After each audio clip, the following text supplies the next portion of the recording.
ورحمۃ اللہ وبرکاتہ۔ امید ہے آپ سب خیریت سے ہوں گے۔ جیسا کہ ہم نے دورہ قرآن کا آغاز کر لیا ہوا ہے، تو آج ہم پارہ نمبر 2 کا آغاز کرنے لگے ہیں۔ مجھے امید ہے کہ آپ نے پہلے پارے کا جو وہ دورہ ہے وہ بھی کمپلیٹ کیا ہوگا اور کوئز کو بھی لازمی سالو کیا ہوگا۔ تو آئیے پارہ نمبر 2 سیقولو کا آغاز کرتے ہیں۔ پارہ نمبر 2 کا تھوڑا سا تعارف دیکھیں گے۔ پارہ نمبر 2 کا نام سیقولو ہے، جو سورہ بقرہ کی آیت 142 سے شروع ہوتا ہے اور سورہ بقرہ کی آیت 252 پر ختم ہوتا ہے۔ موضوعات اس میں جو ہیں اس میں قبلہ کی تبدیلی، صبر و استقامت، روزے اور حج کے احکام، سود کی ممانعت، صدقات کی فضیلت اور طالوت و جالوت کا واقعہ بیان ہوا ہے۔ یہ پارہ ایمان، تقوی اور انصاف کا درس دیتا ہے۔ سورہ بقرہ آیت 142 سے 163 کو دیکھتے ہیں۔ اس میں جو ہمارے پاس موضوعات ہیں، تحویل قبلہ اور امت وسط، یعنی بیت المقدس سے خانہ کعبہ کی طرف قبلہ کی تبدیلی کا حکم، یہود و نصارہ کے اعتراضات کا جواب دیا گیا، مسلمان کو امت وسط یعنی متوازن امت قرار دیا گیا، اللہ کی نعمتوں کو یاد رکھ کر شکر گزار بننے کا حکم دیا گیا۔ تو یہ جو پوائنٹس ہیں یہ ہمارے پاس رکو نمبر 1 کے ہیں۔ تو آئیے ترجمے سے سمجھتے ہوئے دیکھتے ہیں کہ اس میں کیا بیان کیا گیا ہے۔ بسم اللہ الرحمن الرحیم، شروع اللہ کے نام سے جو بڑا مہربان نہایت رحم والا ہے۔ سیقول السفہاء من الناس ما ولاھم، جلد ہی بیوقوف لوگ یہ کہیں گے کہ ان مسلمانوں کو ان کے اس قبلے سے کس چیز نے پھیر دیا جس پر یہ تھے۔ اے نبی کہہ دیجیے مشرق اور مغرب اللہ ہی کے لیے ہے، وہ جسے چاہتا ہے سیدھی راہ کی طرف ہدایت دیتا ہے، اور جیسے تمہیں ہدایت دی اسی طرح ہم نے تمہیں افضل امت بنایا تاکہ تم لوگوں پر گواہ رہو اور رسول تم پر گواہ ہوں۔ اور اے نبی جس قبلے بیت المقدس پر آپ پہلے تھے، اسے تو ہم نے صرف یہ جاننے کے لیے مقرر کیا تھا کہ کون رسول کی پیروی کرتا ہے اور کون اپنی ایڑیوں کے بل پھر جاتا ہے، اور بے شک یہ قبلہ کی تبدیلی بہت بھاری ہے کافروں پر مگر ان لوگوں پر نہیں جنہیں اللہ نے ہدایت دی، اور اللہ ایسا نہیں کہ تمہارا ایمان ضائع کر دے، بے شک اللہ لوگوں پر بہت نرمی کرنے والا، بڑا رحم کرنے والا ہے۔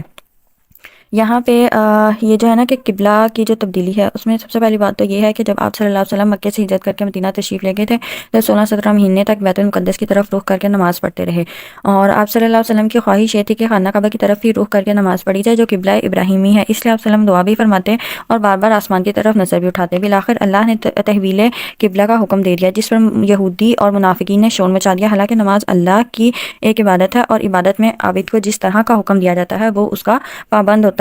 اور یہ جو قبلہ کی تحویل کا حکم آیا تھا یہ مسلمانوں کی ایک آزمائش تھی تاکہ آزمایا جائے کہ کون جو ہے وہ ایمان میں سچا ہے اور کون نبی کی بات اور اللہ کی بات کو اختیار کرتا ہے۔ اور یہ جو حکم تھا تحویل قبلہ کا یہ نماز عصر کے وقت آیا اور عصر کی نماز خانہ کعبہ کی طرف رخ کر کے پڑھی گئی تھی۔ اس کے بعد امت وسط کا یہاں بیان کیا گیا ہے۔ وسط کے لغوی معنی تو درمیان کے ہیں لیکن یہ بہتر اور افضل کے معنی میں بھی استعمال ہوتا ہے، یعنی یہاں معنی یہ ہے کہ تمہیں بہتر امت بنایا گیا اور تمہیں بہتر قبلہ عطا کیا گیا، اسی طرح تمہیں سب سے افضل امت بھی بنایا گیا۔ مقصد یہ ہے کہ تم لوگوں پر گواہی دو، جیسا کہ دوسرے مقام پر فرمایا لیکون الرسول شہیدا علیکم وتکونوا شہداء علی الناس، تاکہ رسول تم پر اور تم لوگوں پر گواہ ہو جاؤ۔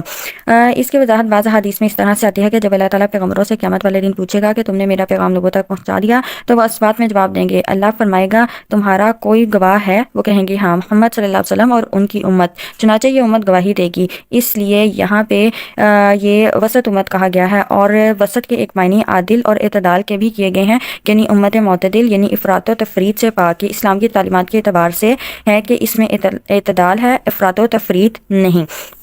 تو یہاں پہ ہم نے وسط کا معنی بھی سمجھا، تو ہمیں اللہ نے امت وسط بنایا ہے، متوازن امت بنایا ہے، اور اس کا مقصد بھی ہم نے دیکھ لیا۔ اب جو قبلہ کی تبدیلی تھی اس کا مقصد کیا تھا کہ آزمائش تھا کہ کون جو ہے اپنے ایمان میں سچا ہے اور کون اللہ اور نبی کی بات کو مانتا ہے۔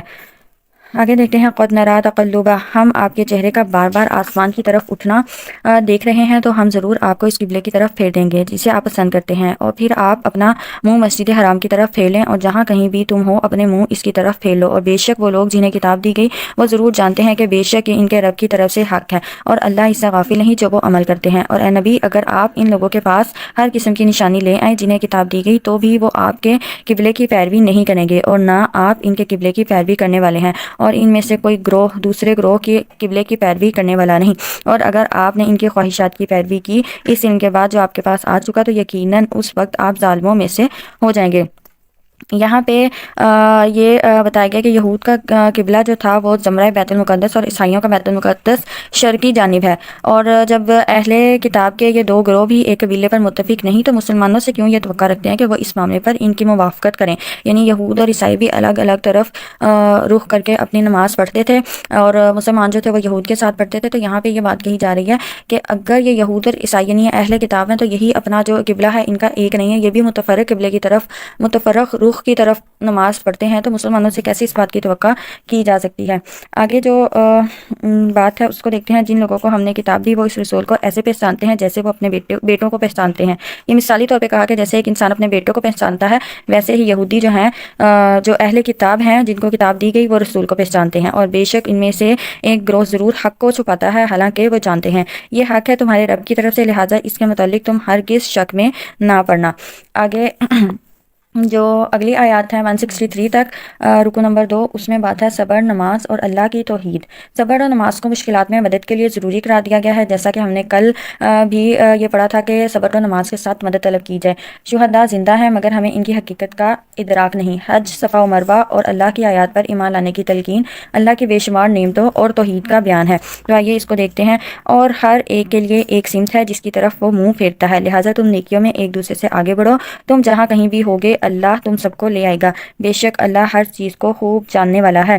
یعنی ہر مذاہب والے جو ہے اپنا پسندیدہ قبلہ انہوں نے متعین کیا ہوا ہے جس کی طرف وہ رخ کرتا ہے، یا پھر یہاں پہ ایک دوسرا مفہوم اس کا یہ کہ ہر ایک مذہب نے اپنا ایک منہاج اور طریقہ بنا رکھا ہے عبادت کا، تو وہ اسی عبادت کے طریقے پہ عبادت کرتے ہیں اور اپنے رب کو پکارتے ہیں۔ اور اے نبی آپ جہاں سے بھی نکلیں اپنا منہ مسجد حرام کی جانب پھیر لیں، اور بے شک وہ آپ کے رب کی طرف سے حق ہے اور اللہ اس سے غافل نہیں جو تم عمل کرتے ہو۔ اور آپ جہاں سے بھی نکلیں اپنا منہ مسجد حرام کی جانب پھیر لیں، اور اے مسلمانوں تم جہاں کہیں بھی ہو اپنے منہ اسی جانب پھیر لو تاکہ تمہارے خلاف لوگوں کے لیے کوئی حجت نہ رہے۔ یہاں پہ قبلہ کی طرف منہ پھیرنے کا حکم جو 3 مرتبہ دہرایا گیا، اور اس کی تاکید اور اہمیت واضح کرنے کے لیے، اور اس کے علاوہ یہاں پہ یہ کہا کہ تم اپنا جو منہ ہے مسجد حرام کی طرف پھیر لو تاکہ اہل کتاب پر کوئی حجت نہ رہے، وہ تم پر کوئی حجت نہ بنا دیں کہ تم نے تو مسجد حرام کی طرف منہ نہیں پھیرا۔ ہاں ان میں سے جنہوں نے ظلم کیا وہ باتیں کرتے رہیں گے، بس تم ان سے مت ڈرو اور مجھے سے ڈرو تاکہ تم پر اپنی رحمت پوری کر دوں، شاید کہ تم ہدایت پاؤ۔ جیسے ہم نے تمہارے لیے تمہیں میں سے ایک رسول بھیجا، وہ تم پر ہماری آیتیں تلاوت کرتا ہے اور تمہیں پاک کرتا ہے اور تمہیں کتاب اور حکمت کی تعلیم دیتا ہے اور تمہیں وہ باتیں سکھاتا ہے جو تم نہیں جانتے تھے، چنانچہ تم مجھے یاد کرو میں بھی تمہیں یاد کروں گا، اور تم میرا شکر کرو اور ناشکری نہ کرو۔ یعنی اللہ نے کہا کہ تم مجھے یاد کرتے رہو میں تمہیں یاد کروں گا، اگر ہم اللہ کو بھول جائیں گے، اللہ کو چھوڑ دیں گے تو اللہ بھی ہمیں بھلا دے گا۔ ہمیں چاہیے کہ ہم اپنے اذکار جو ہیں وہ باقاعدگی سے کریں اور اپنے اللہ کو زیادہ سے زیادہ یاد کریں۔ واشکروا لی، اور شکر کرو اور تم ناشکری نہ کرنا۔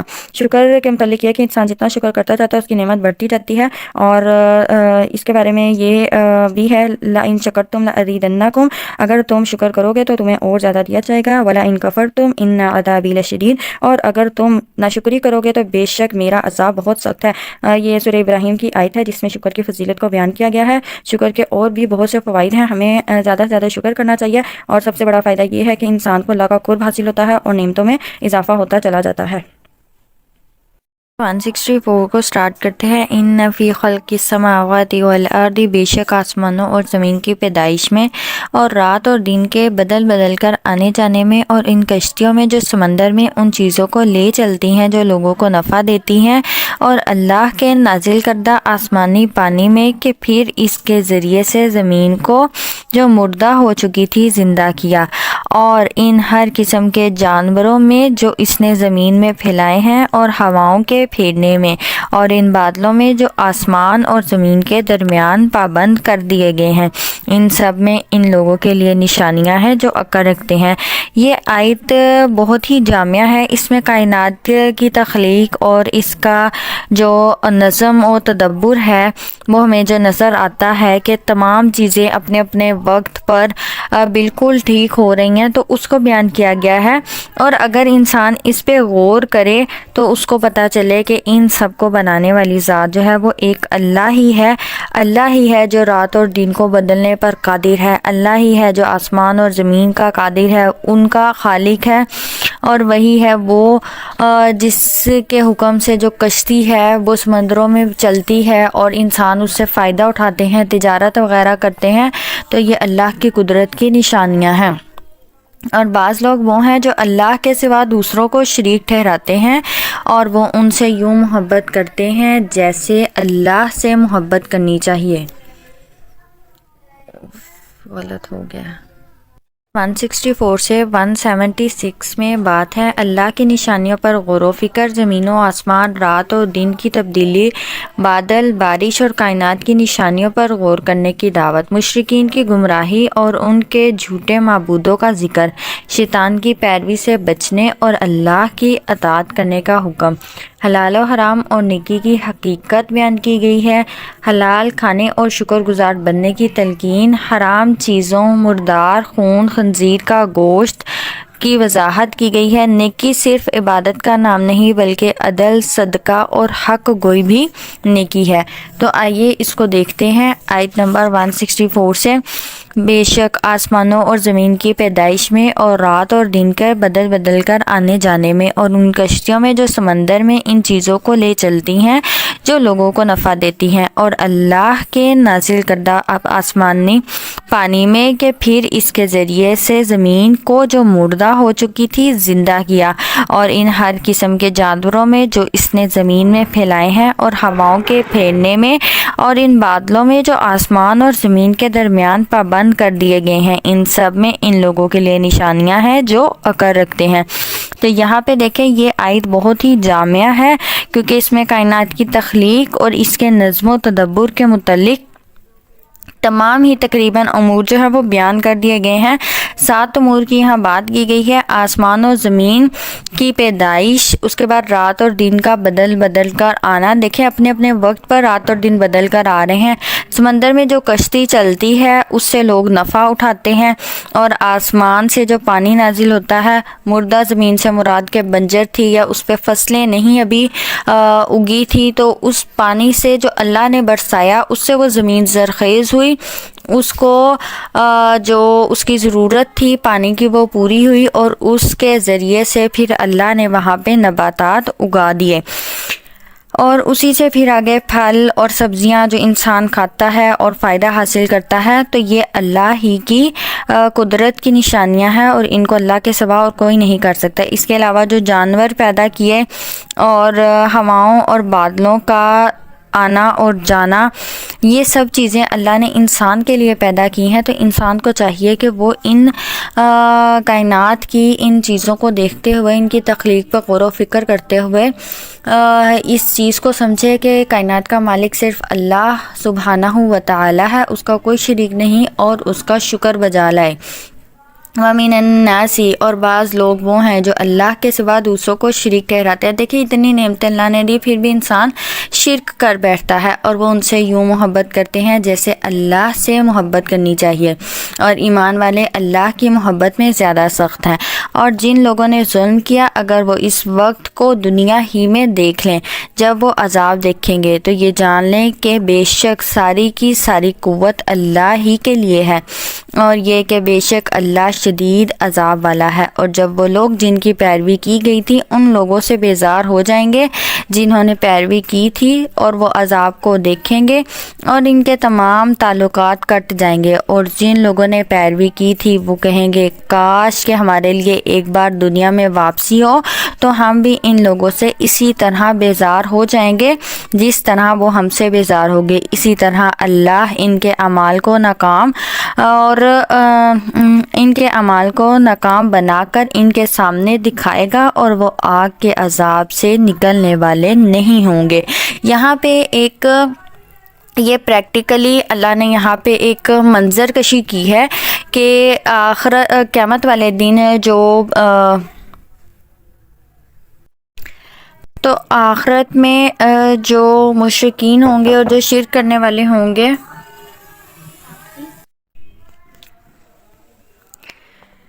جی یہاں پہ یہ جو مشرک اور ان کے مطلب جن کو وہ شریک ٹھہراتے تھے تو ان کی یہ منظر کشی اللہ نے بیان کی ہے کہ جن کو وہ اللہ کے سوا شریک ٹھہراتے تھے تو آخرت کے دن وہ ان سے بیزاری کا اظہار کریں گے، اور اسی طرح سے ان کے اعمال جو ہیں وہ ضائع ہو جائیں گے، یا جو وہ گمان کیا کرتے تھے وہ غلط ثابت ہو جائے گا۔ آگے دیکھتے ہیں ایھا الناس، اب یہاں پھر اللہ سبحانہ و تعالیٰ نے تمام لوگوں کو مخاطب کیا، اے لوگو تم ان چیزوں میں سے کھاؤ جو زمین میں حلال اور پاکیزہ ہیں، اور مت پیروی کرو شیطان کے قدموں کی، بے شک وہ تمہارا کھلا دشمن ہے۔ یعنی یہاں اب حلال و حرام کا ٹاپک سٹارٹ ہو رہا ہے، تو حلال کھانے کی تلقین کی ہے۔ حلال اس لیے کھانا چاہیے کیونکہ انسان جو کچھ بھی کھاتا ہے اس سے اس کے جسم کی نشو و نما ہوتی ہے، اور اگر انسان کوئی غلط چیز کھاتا ہے یا حرام کھاتا ہے تو اس سے جو اس کھانے کے نقصانات ہیں وہ اس کے جسم پر، اس کی جو روحانی 4 سے 176 تک اللہ کی نشانیوں پر غور و فکر۔ اس میں ہم یہ پوائنٹس دیکھیں گے کہ زمین و آسمان، دن رات کی تبدیلی، بادل، بارش اور کائنات کی نشانیوں پر غور کرنے کی دعوت دی گئی ہے، اور ان پر غور کرنے سے انسان کو اس بات کا احساس ہوتا ہے کہ اس کائنات کو تخلیق کرنے والا اللہ ہے۔ یہ ایسی تخلیق اور ایسا نظم، ایسا تدبر اور کوئی بھی نہیں کر سکتا۔ اور مشرکین کی گمراہی اور ان کے جھوٹے معبودوں کا ذکر ہے، یہاں اللہ نے ایک عملی نمونہ پیش کیا، اس کو بھی دیکھیں گے، اور شیطان کی پیروی سے بچنے اور اللہ کی اطاعت کرنے کا حکم ہے۔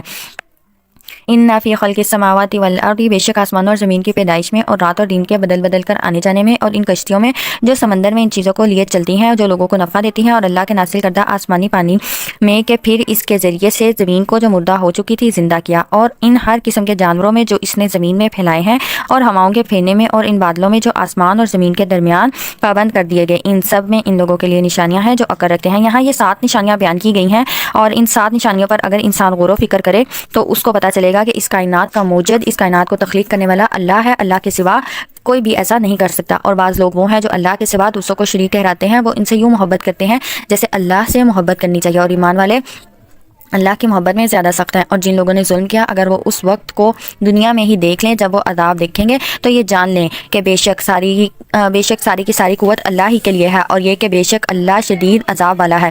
جب وہ لوگ جن کی پیروی کی گئی تھی ان لوگوں سے بیزار ہو جائیں گے جنہوں نے پیروی کی تھی، اور وہ عذاب دیکھیں گے اور ان کے تمام تعلقات کٹ جائیں گے، اور جن لوگوں نے پیروی کی تھی وہ کہیں گے کاش کہ ہمارے لیے ایک بار دنیا میں واپسی ہو تو ہم بھی ان لوگوں سے اس طرح بیزار ہو جائیں گے۔ یعنی دیکھیں کہ آخرت کا اللہ نے یہاں پہ منظر بیان کیا ہے، منظر کشی کی ہے کہ جو مشرک ہوں گے اور جن کو وہ اللہ کے ساتھ شریک ٹھہراتے تھے وہ آمنے سامنے ہوں گے، اور جن کو وہ اپنا معبود سمجھتے تھے اللہ کے ساتھ شریک ٹھہراتے تھے وہ ان مشرکوں سے، وہ ان شرک کرنے والوں سے بیزار ہو جائیں گے۔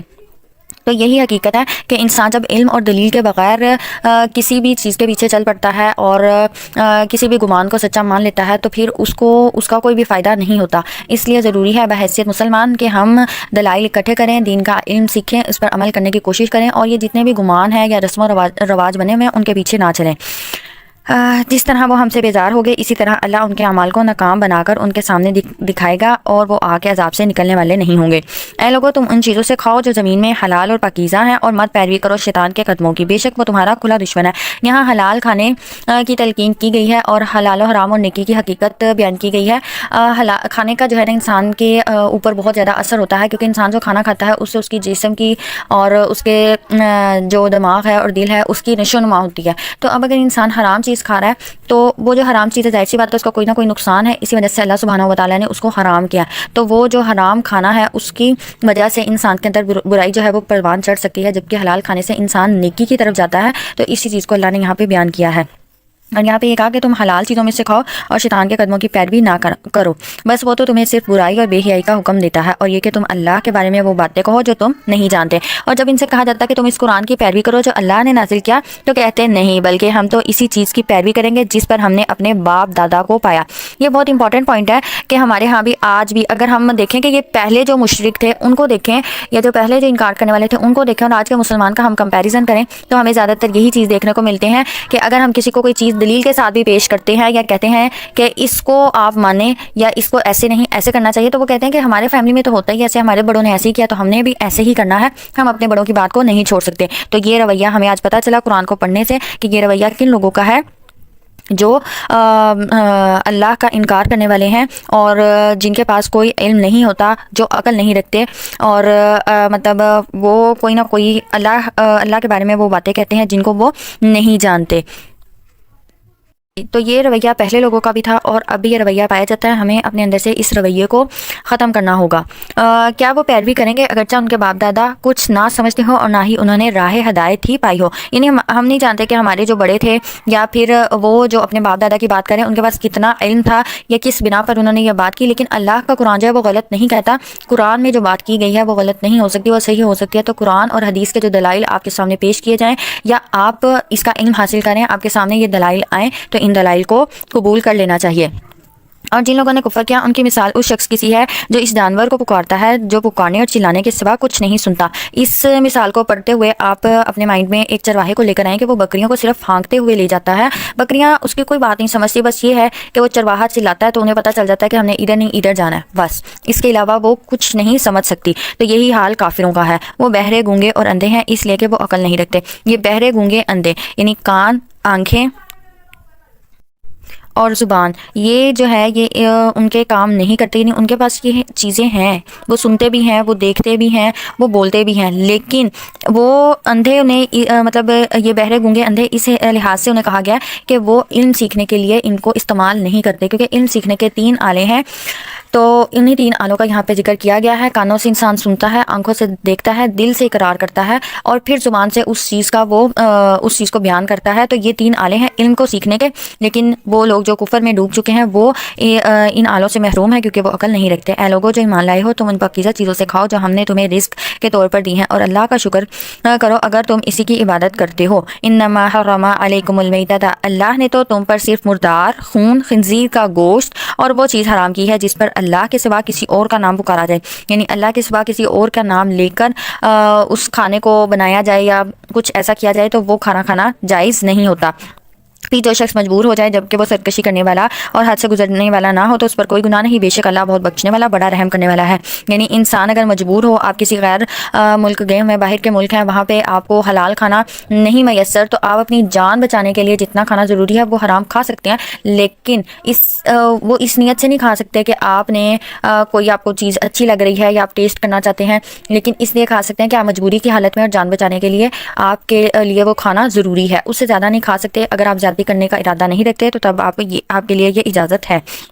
بے شک جو لوگ اللہ کی نازل کی گئی کتابیں سے کچھ باتیں چھپاتے ہیں اس کے بدلے تھوڑا سا مول لیتے ہیں. اس چیز کو ہم نے کل بھی ڈسکس کیا تھا. اور وہ اپنے پیٹوں میں آگ کے سوا کچھ نہیں بھرتے. تو ایسے لوگوں کا کیا انجام ہوتا ہے کہ ان کے پیٹوں میں آگ بھر دی جاتی ہے اور قیامت کے دن اللہ ان سے کلام نہیں کرے گا. یہ اس سے بھی بڑا عذاب کہ اللہ ان سے کلام نہیں کرے گا، نہ ہی انہیں پاک کرے گا، اور ان کے لیے بہت دردناک عذاب ہے. وہی لوگ ہیں جنہوں نے ہدایت کے بدلے گمراہی اور بخشش کے بدلے عذاب خریدا، چنانچہ وہ آگ پر کس قدر صبر کرنے والے ہیں. یہ اس لیے کہ بے شک اللہ نے حق کے ساتھ کتاب نازل فرمائی اور بے شک جن لوگوں نے کتاب میں اختلاف کیا وہ مخالفت میں بہت دور تک چلے گئے. یعنی ان کی مخالفت جو ہے انہیں نقصان کے سوا اور کچھ بھی نہیں دے گی. نمبر 177 سے 188 تک اس میں بات ہے کہ قصاص، وصیت اور روزے کے احکام، روزہ، دعا اور حلال کمائی کی. نیکی یہ نہیں کہ تم اپنے منہ مشرق اور مغرب کی طرف پھیر لو. یہ وہی جو یہودی جو تھے وہ مغربی طرف نماز پڑھتے تھے اور عیسائی جو تھے وہ مشرقی طرف نماز پڑھتے تھے. تو اسی زمن میں یہ بات کہی گئی ہے. بلکہ نیکی تو اس شخص کی ہے جو اللہ پر، آخرت کے دن پر، فرشتوں پر، آسمانی کتابوں اور نبیوں پر ایمان لائے. اور اس کے بعد اور مال سے محبت کے باوجود اسے رشتہ داروں، یتیموں، مسکینوں، مسافروں، سوال کرنے والوں اور گردنیں چھڑانے کے لیے خرچ کرے اور نماز قائم کرے اور زکوٰۃ دے. اور نیکی ان کی بھی ہے جب عہد کر لیں تو اپنا عہد پورا کریں. یہاں سب سے پہلے رشتہ داروں کا جو ذکر کیا گیا کہ مال کی محبت کے باوجود اسے رشتہ داروں پر خرچ کرو، تو سب سے مشکل ہوتا ہے اپنے رشتہ داروں پہ خرچ کرنا. تو انسان کے لیے نیکی یہ ہے کہ وہ اپنے رشتہ داروں کی ضروریات کو دیکھتے ہوئے ان پہ خرچ کرے، یتیموں، مسکینوں پر خرچ کرے، اور تنگ دستی اور تکلیف میں اور لڑائی کے وقت صبر کریں. وہی لوگ سچے اور وہی پرہیزگار ہیں. اے لوگوں جو ایمان لائے ہو، قتل ہو جانے والوں کے معاملے میں تمہارے لیے برابر کا بدلہ لینا فرض کر دیا گیا ہے. آزاد کے بدلے غلام، غلام کے بدلے اور عورت کے بدلے. پھر جس قاتل کو اس کا بھائی مقتول کا ولی کچھ قصاص معاف کر دے تو معروف طریقے سے اتباع، دیت کا مطالبہ ہو اور اچھے طریقے سے دیت کی ادائیگی ہو. یہاں پہ زمانے جاہلیت میں کوئی نظم اور قانون نہیں تھا، تو اس لیے جو زوراور قبیلے ہوتے تھے وہ کمزور قبیلوں کو جس طرح چاہتے ان پہ ظلم کرتے تھے. ظلم کی ایک شکل یہ تھی کہ اگر کسی طاقتور قبیلے کا کوئی مرد قتل ہو جاتا تو وہ صرف قاتل کو قتل کرنے کے بجائے قاتل کے قبیلے کے کئی مردوں کو، بلکہ بسا اوقات پورے قبیلے ہی کو تہس نہس کرنے کی کوشش کرتے. اور عورت کے بدلے مرد کو اور غلام کے بدلے آزاد کو قتل کرتے۔ اللہ تعالیٰ نے اس پر کو امتیاز کو ختم کرتے ہوئے فرمایا کہ جو قاتل ہوگا قصاص یعنی بدلہ اسی کو قتل کیا جائے گا، یعنی بدلے کے لیے کسی اور کو قتل نہیں کیا جائے گا، یعنی بہن کے لیے کوئی بھائی یا بھائی کے لیے کوئی بہن یا مرد کی جگہ کوئی عورت، عورت کی جگہ کوئی بھی مرد جو ہے اس کو قتل نہیں کیا جائے گا۔ دوسری بات یہاں پہ یہ کہ معافی کی دو صورتیں بتائی ہیں، ایک یہ کہ بغیر معاوضہ مالی یعنی اس میں دیت لیے بغیر ہی محض اللہ کی رضا کے لیے معاف کر دے، یا دوسری صورت یہ بتائی کہ قصاص کی بجائے دیت قبول کر لینا۔ اگر یہ دوسری صورت اختیار کی جائے تو اسے کہا جا رہا ہے کہ وہ بھلائی کا ارادہ رکھے، یعنی یہاں قاتل کو یہ کہا جا رہا ہے کہ بغیر تنگ کیے اچھے طریقے سے دیت کی ادائیگی کرے اور احسان کرتے ہوئے معروف طریقے سے دیت کی ادائیگی ہو جائے، اور یہ تمہارے رب کی طرف سے تخفیف اور رحمت ہے، یعنی پہلی قوموں کے لیے ایسا نہیں تھا لیکن اب یہ ایسا ہے۔ پھر اس کے بعد جس شخص نے زیادتی کی اس کے لیے دردناک عذاب ہے، اور اے عقل والو تمہارے لیے برابر کا بدلہ لینے میں ہی زندگی ہے تاکہ تم قتل و غارت سے بچو۔ تم پر فرض کر دیا گیا ہے کہ جب تم میں سے کسی کو موت آنے لگے اگر وہ مال چھوڑے جا رہا ہے تو والدین رشتہ داروں کے لیے معروف طریقے سے وصیت کر دے، یہ متقیوں پر لازم ہے۔ پھر جو شخص اس وصیت کو سن لینے کے بعد بدل دے تو اس کا گناہ انہی لوگوں پر ہوگا جو اسے بدلیں گے، بے شک اللہ خوب سننے والا خوب جاننے والا ہے۔ پھر اگر کسی کو وصیت کرنے والے کی طرف سے حق تلفی یا کسی گناہ کا ڈر ہو تو وہ ان میں صلح کروا دے تو اس پر کوئی گناہ نہیں، بے شک اللہ بہت بخشنے والا نہایت رحم کرنے والا ہے۔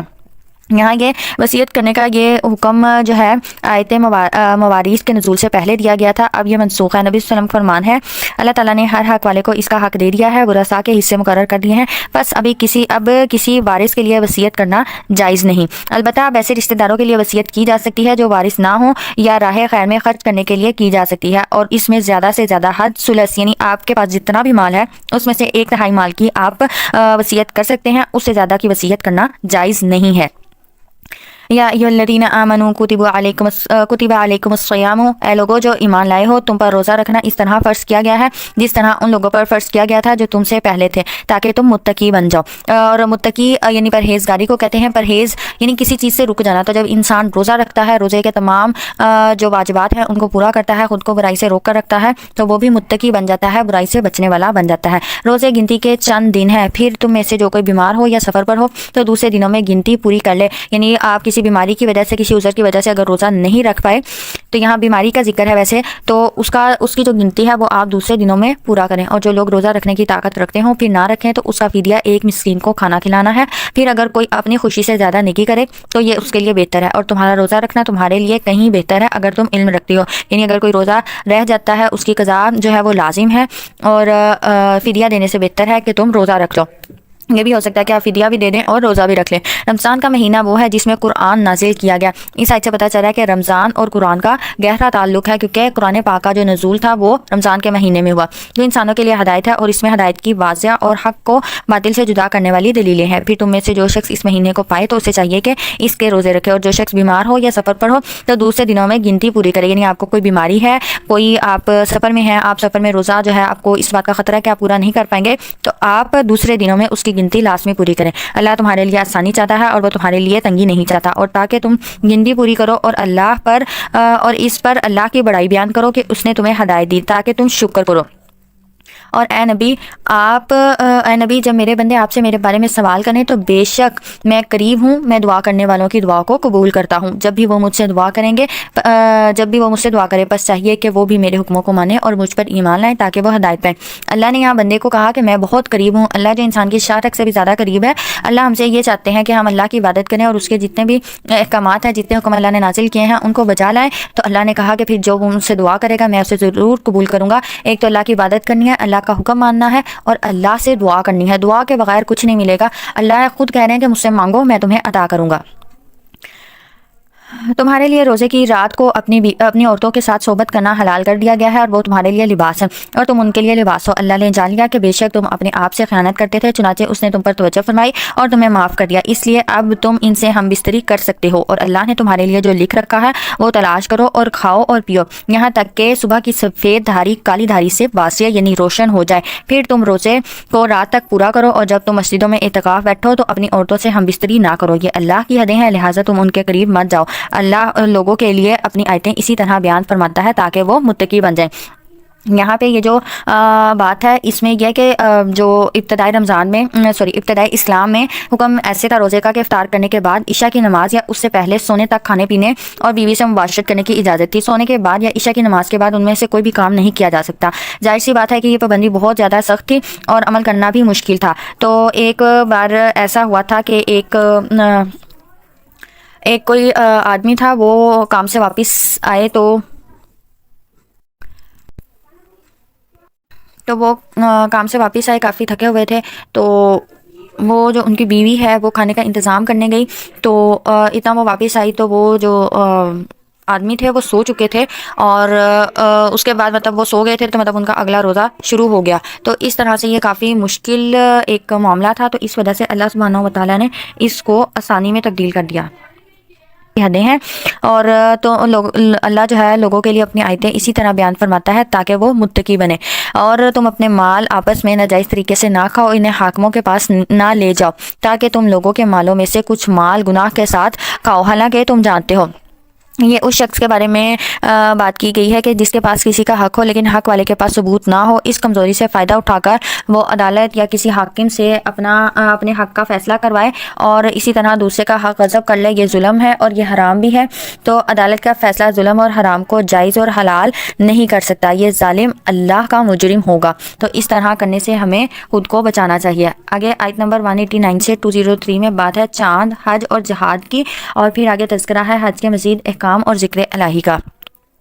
یسألونک عن الاہلہ, اے نبی آپ سے چاند کے احوال کا متعلق سوال کرتے ہیں. کہہ دیجئے وہ لوگوں کے لیے اور حج کے اوقات مقرر ہے, اور نیکی یہ نہیں کہ تم اپنے گھروں میں ان کے پچھواڑوں کی طرف سے آؤ, بلکہ نیکی یہ ہے کہ آدمی پرہیزگاری اختیار کرے اور تم اپنے گھروں میں ان کے دروازوں سے آؤ اور تم اللہ سے ڈرو تاکہ تم فلاح پاؤ.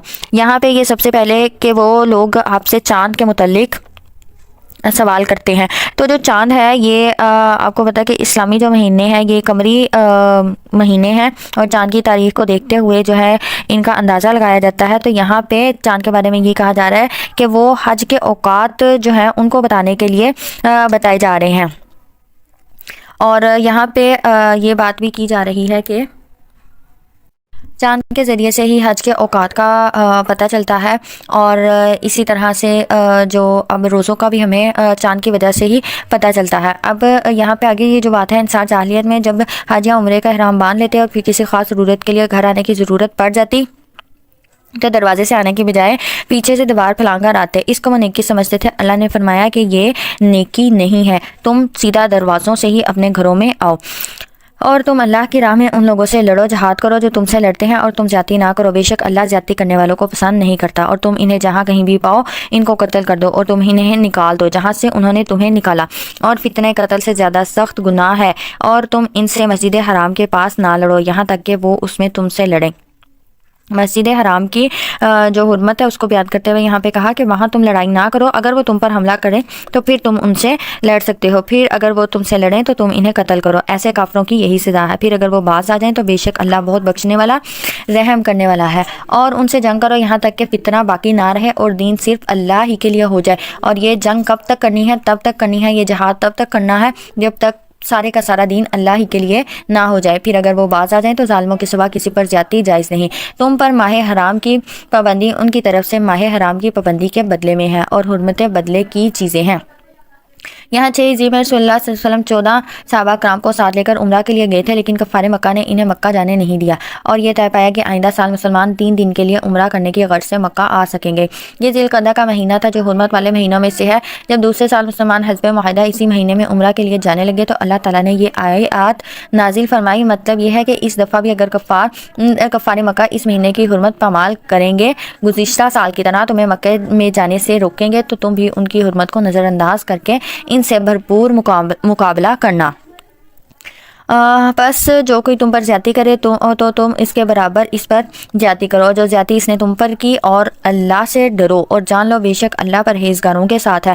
اور تم اللہ کی راہ میں خرچ کرو اور اپنے ہاتھ ہلاکت کے کام میں نہ ڈالو, اور تم نیکی کرو, یقیناً اللہ نیکی کرنے والوں کو پسند کرتا ہے. اور تم حج اور عمرہ اللہ کے لیے پورا کرو. پھر اگر تمہیں راستے میں روک دیا جائے تو قربانی کے لیے جو میسر ہو وہ قربان کر دو اور اپنے سر نہ منڈواؤ حتیٰ کہ قربانی اپنے حلال ہونے کی جگہ پہنچ جائے۔ اگر راستے میں دشمن یا شدید بیماری کی وجہ سے رکاوٹ ہو جائے تو ایک جانور ہدی، بکری، گائے یا اونٹ جو بھی میسر ہو اسے ذبح کر کے سر منڈوا لو اور حلال ہو جاؤ۔ جیسے نبی کریم صلی اللہ علیہ وسلم اور آپ کے صحابہ نے حدیبیہ کے مقام پر جب کفار مکہ نے آپ صلی اللہ علیہ وسلم کو اور صحابہ کرام کو مکہ مکرمہ نہیں جانے دیا تھا عمرہ کے لیے، تو وہاں پر ہی آپ صلی اللہ علیہ وسلم کے حکم سے تمام صحابہ کرام نے اپنی جو قربانیاں تھیں ان کو وہاں قربان کیا تھا۔ پھر اگر کوئی شخص بیمار ہو یا اس کے سر میں کوئی تکلیف ہو وہ سر منڈوا لے تو فدیے میں روزے رکھے یا صدقہ دے یا قربانی کرے۔ یہاں پہ یعنی اگر کسی کو کوئی سر میں تکلیف ہے تو اس کو یہ روزے رکھنا یا صدقہ دینا یا قربانی کرنا پڑے گی اور یہ اس کا فدیہ ہوگا۔ حدیث کی روح سے ایسا شخص 6 مسکینوں کو کھانا کھلا دے یا ایک بکری ذبح کر دے یا 3 دن کے روزے رکھے۔ روزہ کے علاوہ پہلے 2 فدیوں کی جگہ کے بارے میں اختلاف ہے۔ بعض کہتے ہیں کہ کھانا اور خون مکہ میں ہی دے سکتے ہیں اور بعض کہتے ہیں کہ روزوں کی طرح اس کے لیے بھی کوئی خاص جگہ متعین نہیں، اور امام شوکانی نے اسی رائے کو صحیح کہا ہے، یعنی کہ وہ روزے رکھے، صدقہ دے یا قربانی کرے۔ پھر جب تمہیں امن مل جائے اور تم حج سے پہلے مکے پہنچ جاؤ تو تم میں سے جس نے حج کے احرام تک عمرے کا فائدہ اٹھایا وہ احرام کھول دے، جو میسر ہو قربانی کرے۔ پھر جو شخص قربانی نہ پائے تو وہ 3 روزے حج کے دنوں میں رکھے اور ساتھ اس وقت جب تم گھر لوٹاؤ۔ حج کی 3 قسمیں ہیں، ایک حج مفرد جس میں نیت صرف حج کی جاتی ہے اور احرام بھی حج کا باندھا جاتا ہے، ایک حج قران جس میں حج اور عمرہ دونوں کا ایک ہی ساتھ نیت کر کے احرام باندھ دیا جاتا ہے۔ ان دونوں صورتوں میں تمام مناسک حج کی ادائیگی سے پہلے احرام کھولنا جائز نہیں، اور ایک تیسرا حج تمتع، اس میں بھی حج اور عمرہ دونوں کی نیت ہوتی ہے لیکن پہلے صرف عمرہ کی نیت سے احرام باندھا جاتا ہے، پھر عمرہ کر کے احرام کھول دیا جاتا ہے اور پھر 8 ذی الحجہ کو حج کے لیے مکہ سے دوبارہ احرام باندھا جاتا ہے۔ اور تمتع کے معنی فائدہ اٹھانا ہے، گویا درمیان میں احرام کھول کر فائدہ اٹھایا جا سکتا ہے۔ حج قران اور حج تمتع دونوں میں ایک ہدی جانور کی بھی قربانی دینی پڑتی ہے۔ اس آیت میں اسی حج تمتع کا بیان ہے کہ اگر حسب طاقت 10 ذی الحجہ کو ایک جانور قربانی اگر قربانی کی طاقت نہ ہو تو 3 روزے حج کے دنوں میں رکھے اور 7 روزے جو ہے وہ گھر جا کر رکھے، یعنی ایام حج جن میں روزے رکھنے ہیں 9 ذی الحجہ یوم عرفات سے پہلے یا پھر اس سے بعد جو ایام تشریق آتے ہیں ان میں بھی وہ یہ روزے رکھ سکتا ہے، یعنی 3 روزے حج کے دنوں میں رکھنے ہیں اور 7 روزے جب وہ گھر چلا جائے، گھر لوٹ جائے تو پھر رکھنے ہیں۔ یہ پورے 10 روزے ہیں۔ یہ حکم اس شخص کے لیے ہے جس کے گھر والے مسجد حرام کے پاس نہ رہتے ہوں۔ اور تم اللہ سے ڈرو اور جان لو بے شک اللہ سخت سزا دینے والا ہے۔ حج کے مہینے معلوم و مقرر ہیں، چنانچہ جس شخص نے ان مہینوں میں حج کو لازم کر لیا تو حج کے دوران میں وہ جنسی باتیں نہ کرے، اللہ کی نافرمانیاں نہ کرے اور کسی سے جھگڑا نہ کرے، اور جو نیک کام تم کرتے ہو اللہ اسے جانتا ہے۔ اور حج کے لیے زیادہ راہ لے لو، بے شک بہترین زیادہ راہ تقویٰ ہے، اور اے عقل مندو تم مجھی سے ڈرو۔ یہاں پہ یہ جو کہا حج کے جو مہینے ہیں وہ معلوم ہے، یعنی شوال، ذوالقعدہ اور ذی الحجہ کے پہلے 10 دن۔ مطلب یہ ہے کہ عمرہ تو سال میں کسی بھی وقت کر لیا جاتا ہے لیکن حج کے لیے یہ جو دن ہے یہ مخصوص ہے۔ اور اس میں آگے یہ کہا کہ تم نے کسی سے جھگڑا نہیں کرنا، حج کے دوران جنسی باتیں نہیں کرنی، اللہ کی نافرمانی کے کام نہیں کرنے۔ یہ جو کہا نا کہ زیادہ راہ لے لو، پہلے لوگ کیا کرتے تھے کہ حج کے لیے نکل پڑتے تھے اور اپنے ساتھ کوئی بھی سامان وغیرہ لے کر نہیں جاتے تھے اور کہتے تھے کہ ہمارا تو اللہ پر توکل ہے، تو اللہ پر توکل کے مفہوم کو وہ غلط لیتے تھے، اور اللہ پر توکل کا مفہوم یہ ہے کہ انسان اپنے تمام اسباب کو اختیار کرے اور پھر اللہ پر توکل کرے، تو یہ ہوتا ہے اصل توکل اور اصل تقویٰ۔ اسی تقویٰ کو اختیار کرنے کا حکم دیا گیا ہے۔ تم پر کوئی گناہ نہیں کہ تم حج کے دوران اپنے رب کا فضل تلاش کرو، پھر جب تم عرفات سے لوٹو تو مشعر الحرام کے پاس اللہ کو یاد کرو اور تم اسے اس طرح یاد کرو جس طرح اس نے تمہیں ہدایت دی، یقیناً اس سے پہلے تم گمراہوں میں سے تھے۔ پھر جہاں سے سب لوگ لوٹیں تم بھی وہیں سے لوٹو۔ یہاں پہ یہ کہا جا رہا ہے کہ سب سے پہلے عرفات جانا اور وہاں وقوف کر کے واپس آنا ضروری ہے، لیکن عرفات چونکہ حرم سے باہر ہے اس لیے قریش مکہ عرفات تک نہیں جاتے تھے بلکہ مزدلفہ سے ہی لوٹ آتے تھے۔ چنانچہ حکم دیا جا رہا ہے کہ جہاں سے سب لوگ لوٹ آتے ہیں وہیں سے لوٹ کر آؤ، یعنی عرفات جانا لازم ہے۔ پھر جہاں سے سب لوٹے تم بھی وہیں سے لوٹو اور اللہ سے بخشش مانگو، بے شک اللہ بہت بخشنے والا، بہت رحم کرنے والا ہے۔ پھر جب تم اپنے حج کے ارکان پورے کر چکو تو اللہ کو اس طرح یاد کرو جس طرح تم اپنے باپ دادا کو یاد کیا کرتے تھے، بلکہ اس سے بھی زیادہ بڑھ کر اللہ کو یاد کرو۔ عرب کے لوگ حج سے فراغت کے بعد مینا میں میلہ لگاتے اور آباء و اجداد کے کارناموں کا ذکر کرتے تھے۔ مسلمانوں کو کہا جا رہا ہے کہ جب تم 10 ذی الحجہ کو کنکریاں مارنے، قربانی کرنے، سر منڈوانے، طواف کعبہ اور سعی صفا مروہ سے فارغ ہو جاؤ تو اس کے بعد جو 3 دن مینا میں قیام کرنا ہے وہاں خوب اللہ کا ذکر کرو۔ جاہلیت میں تم اپنے آبا کا تذکرہ کرتے تھے لیکن اب تم اللہ کو یاد کرو۔ چنانچہ کچھ لوگ وہ ہیں ہیں جو کہتے ہیں اے ہمارے رب ہمیں دنیا ہی میں سب کچھ دے دے، ایسے شخص کے لیے آخرت میں کوئی حصہ نہیں، اور ان میں سے کچھ وہ ہیں جو کہتے ہیں اے ہمارے رب ہمیں دنیا میں بھلائی دے اور آخرت میں بھی بھلائی دے اور ہمیں آگ کے عذاب سے بچا، انہی لوگوں کے لیے ان کی کمائی کا حصہ ہے اور اللہ جلد حساب لینے والا ہے۔ اور گنتی کے چند دنوں میں تم اللہ کو یاد کرو، پھر جس نے 2 دنوں منا سے مکے کی طرف واپسی میں جلدی کی تو اس پر کوئی گناہ نہیں، اور جس نے 1 دن کی تاخیر کی تو اس پر بھی کوئی گناہ نہیں، بشرطیہ وہ تقوی اختیار کرے اور تم اللہ سے ڈرو اور جان لو بے شک تمہیں اسی کے حضور اکٹھا کیا جائے گا۔ یہاں پہ یہ کہا جا رہا ہے کہ رمی جمرات کو کنکریاں مارنا ہے، 3 دن افضل ہے، لیکن اگر کوئی 2 دن کو کنکریاں مار کر منا واپس چلا جائے تو اس کی بھی اجازت ہے۔ یہاں تک یہ جو 203 تک ہمارے جو یہ پوائنٹس تھے یہ پورے ہوئے۔ مجھے امید ہے کہ حج کے متعلق آپ کو یہ ساری باتیں سمجھ آئی ہوں گی۔ آگے 204 سے 216 میں بات ہے منافقین اور زمین میں فساد اور بنی اسرائیل جہاد اور آزمائش کی۔ اے نبی لوگوں میں کوئی تو ایسا ہے کہ آپ کو اس کی بات دنیا کی زندگی میں بہت بھلی لگتی ہے اور جو کچھ اس کے دل میں ہے اس پر وہ اللہ کو گواہ ٹھہراتا ہے، حالانکہ وہ سخت جھگڑالو ہے، یعنی ظاہری طور پہ بہت میٹھا بولتا ہے اور آپ کو ایسے لگتا ہے کہ وہ بہت اچھا ہے، جبکہ حقیقی طور پہ ایسا نہیں ہے، وہ سخت لڑنے والا ہے، اور جب وہ پلٹتا ہے تو کوشش کرتا ہے کہ زمین میں فساد پھیلائے، کھیتوں اور نسل کو تباہ کرے، اور اللہ فساد کو پسند نہیں کرتا، اور جب اس سے کہا جاتا ہے تو اللہ سے ڈرو تو اس کا غرور اسے گناہ پر ابھارتا ہے، چنانچہ ایسے شخص کے لیے جہنم کافی ہے اور یقیناً وہ برا ٹھکانہ ہے۔ اور لوگوں میں سے کوئی ایسا بھی ہے جو اللہ کی رضامندی حاصل کرنے کے لیے اپنے آپ کو اس کے ہاتھ بیچ ڈالتا ہے، اور اللہ اپنے بندوں پر بہت شفیق ہے۔ اے لوگوں جو ایمان لائے ہو تم اسلام میں پورے کے پورے داخل ہو جاؤ۔